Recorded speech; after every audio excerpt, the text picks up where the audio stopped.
अब ये सच में हो क्या रहा है? के पॉप और बॉलीवुड फैंस आमने सामने हैं और आलिया भट्ट जेनी का मुद्दा इंटरनेट पर मचा रहा है। क्या ब्लैकपिंक की जेनी ने सच में रानी इंट्रो थीम को कॉपी कर लिया या फिर कुछ लोग बस जबरदस्ती की फायर लगा रहे हैं? और सबसे बड़ा सवाल, ये लड़ाई असल में किस चीज की है? चलो रियलिटी निकालते हैं। तो हुआ ये कि जेनी ने लाइक जेनी नाम का नया सॉन्ग ड्रॉप किया और देखते ही देखते इंटरनेट पर बवाल मच गया।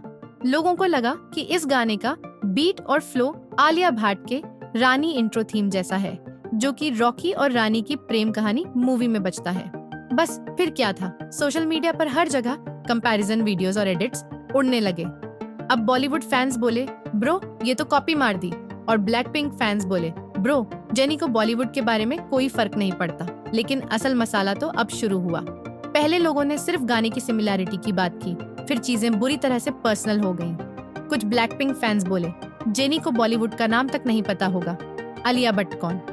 वहीं कुछ बॉलीवुड फैंस बोले अब देखो ग्लोबल स्टार्स भी बॉलीवुड को कॉपी कर रहे हैं। लेकिन ट्विटर वॉर तब भड़क गया जब आलिया की लुक्स पर कमेंट्स आने लगे। ब्लैकपिंक के कुछ टॉक्सिक फैंस बोले वह जेनी की एक सस्ती वर्जन जैसी दिखती है। बॉलीवुड फैंस भी शांत कहाँ बैठने वाले थे। उन्होंने जेनी की के पॉप प्लास्टिक सर्जरी कल्चर पर ताने मारने शुरू कर दिए। अब ये लड़ाई कॉपीकैट से सीधा तू अगली मैं ब्यूटीफुल वाले लेवल पर आ चुकी थी। अब असली मजे की बात ये है कि आलिया भट्ट ने रानी इंट्रो थीम गाया ही नहीं था। इस सॉन्ग को कंपोज किया था प्रीतम ने और गाया किसी और ने। लेकिन ब्लैकपिंक फैंस को ये समझ ही नहीं आया कि बॉलीवुड में एक्टर्स सिर्फ गाने पर लिप सिंक करते हैं। जेनी का सॉन्ग अलग है क्योंकि के पॉप में सिंगर खुद गाना गाते हैं। अब सोचो झगड़ा किस बात का हो रहा है, एक गाने की छोटी सी सिमिलैरिटी को लेकर, और उस पर भी जिस बंदी ने गाया ही नहीं उसे ट्रोल किया जा रहा है। हिलेरियस। अब जब मामला तूल पकड़ चुका था, खुद प्रीतम ने आकर इस मुद्दे पर बयान दिया।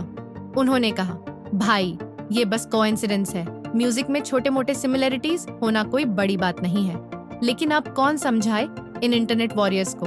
उनके लिए ये लड़ाई अब म्यूजिक से हटकर ईगोज वॉर बन चुकी थी। अगर आपको लगता है कि बॉलीवुड में फैन वॉर्स बुरे हैं तो जरा के पॉप में आकर देखो। यहाँ ब्लैकपिंक, BTS, एक्सो और बाकी फैंस हर दिन ट्विटर पर महाभारत लड़ते रहते हैं। जेनी वर्सेस लीसा की राइवलरी तो इतनी तीखी हो चुकी है कि जेनी के ही फैंस जेनी को ट्रोल करते हैं।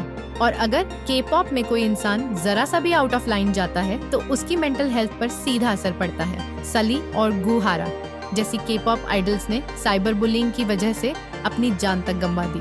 हर वक्त परफेक्ट दिखने का प्रेशर इतना हाई है कि जो नेचुरल दिखता है उसे अगली बोल दिया जाता है। अब सवाल ये है, क्या बॉलीवुड को भी इसी टॉक्सिक फैंडम कल्चर में घुसना चाहिए?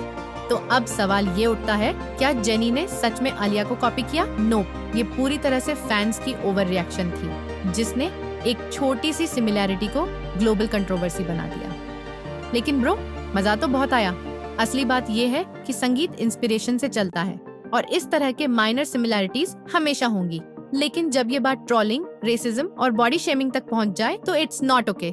अब आप बताओ, क्या आपको ये पूरा विवाद जेन्युइन लगा या फिर ये बस बोर्ड इंटरनेट यूजर्स का फालतू टाइम पास था? कमेंट करो और बताओ।